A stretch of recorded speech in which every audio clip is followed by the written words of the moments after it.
Hi, friends. I'm sure most of you know me, but I'm Liz Rogers, and this is my home. Well, this is the tiny portion of my home that I deem to be clean enough and neat enough to appear in a video. It has been such a gift to me to watch these retreat videos. I feel like I've gotten a chance to know you more and to glean wisdom. So I thought I would say yes and accept Amy's invitation to share a little something.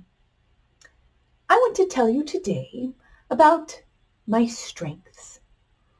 My strengths are fear and worry. No, really, I'm serious. I'm really, really good at being fearful and worrying about things. It's a true strength of mine. So in the past months, for obvious reasons, as everything has been in upheaval, I've put in a lot of extra time on that fear and worry. I mean, what if Ed got COVID and died? What if I got COVID and died? What would happen to our kids? What if they lost their faith? Would they recover? What if my kids died? How would I go on? What if we kill the planet? What if a meteor strikes? What if there's a hostile takeover by an unspecified enemy? What if we really suffer a lot? So I recently saw a clip of a high school theology teacher who was lecturing his students, and he said, a lot of you think you're here at this private school so that you can get a good education and go to a good college and get a good job and get a home and a dog and a car, and you want to retire and be comfortable, and that's what you think the dream is. That is not the dream. You're here so that you can learn about the love of God and share it with a world that so desperately needs it. That is the dream. And I realized I've been living as if my life right now was the dream, the goal. I mean, I love these gifts. My husband, our kids, our home, our life, our family, our friends, our church.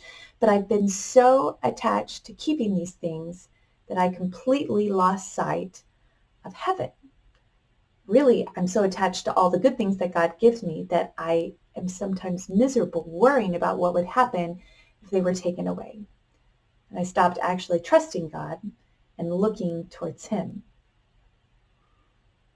Recently, I had the privilege of singing at the funeral of a friend of mine and a choir member, Carol Friedman.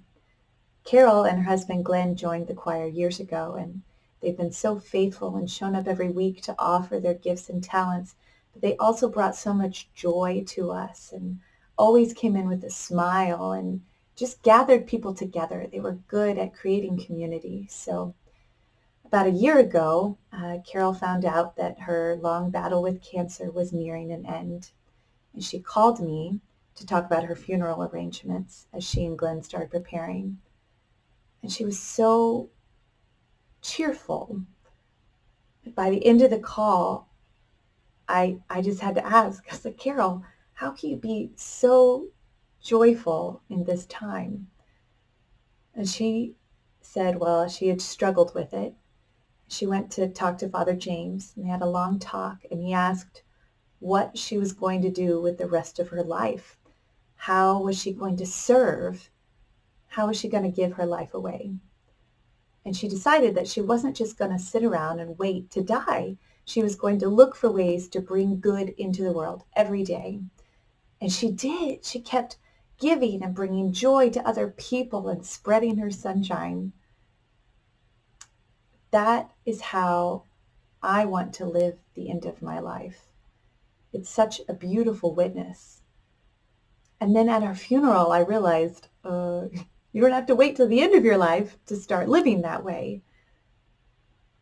So what if I spent every day doing the good that's in front of me? What if I ask God to show me how I can serve Him? What if I spent more time cultivating my friendship with Christ so that when I die, I can run into His arms? I want to take my camera lens that has been so focused on here and now and zoom out so that I can look at the big picture. And then I want to grab the hands of everyone around me and just run towards the ultimate goal, to be in heaven with God. I fear suffering, but what if suffering is ultimately a great gift? I once heard it described as a bridge. And what if that's true? What if suffering is really a shortcut, a bridge to heaven? Because there will be suffering in this world. We know that. Christ told us that. And the world will eventually fall apart. But I trust that Jesus spoke the truth when he said he was going to prepare a place for us, and that this world is not our home.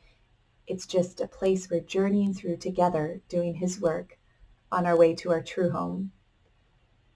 So all that fear and worry that I've been working through, that was suffering. Truly, I hated it. But that suffering was a gift because God used it to pull me back to him. God didn't make us for this world. He made us for himself. I've been working on how am I going to share this with my kids? I don't want them to have to suffer in the same way that I suffered. I want them to know now to keep their eyes on heaven. So we found the quote from the Catechism. God made me to know him, to love him, to serve him in this world, and to be happy with him forever in heaven. So he's got this. And he's still holding us in the palm of his hand and bringing good out of the chaos all around us. I want to live with the end in sight. I want to give that gift to my kids. The journey is not the destination.